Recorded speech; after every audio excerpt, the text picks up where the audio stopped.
আচ্ছা, একটা health tips দিই। তোমার মতন আমারও একটা সময় ঠোঁট, হাত পা ব্যাপক আকারে ফাটতো। অ্যান্ড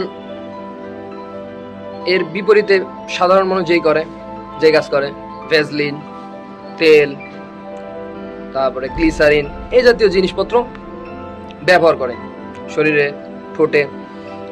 মানে এর উপকারী অপকারী কতটুকু জানি না, তবে বেশিরভাগ ক্ষেত্রে দেখি যে ভেজলিন এগুলোর মধ্যে বেশি ভালো ধরনের পেট্রোলিয়াম বা এগুলো ব্যবহার করা হয় না, যে শরীরের জন্য সত্যি ক্ষতিকর।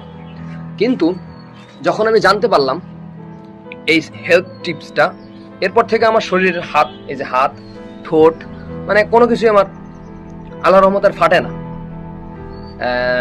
এই জিনিসটাই শেয়ার করার চেষ্টা করতেছি আজকে।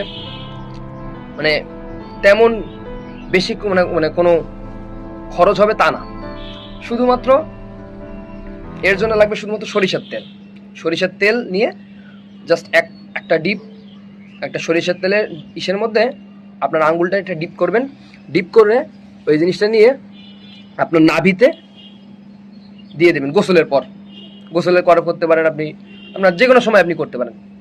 এটার কোনো আলাদা যে কোনো সময় আছে তা না, আপনি যে কোনো সময়টা করতে পারেন, বাট এটা আপনার জন্য উপকারী হবে বলে আমি আশা করতেছি।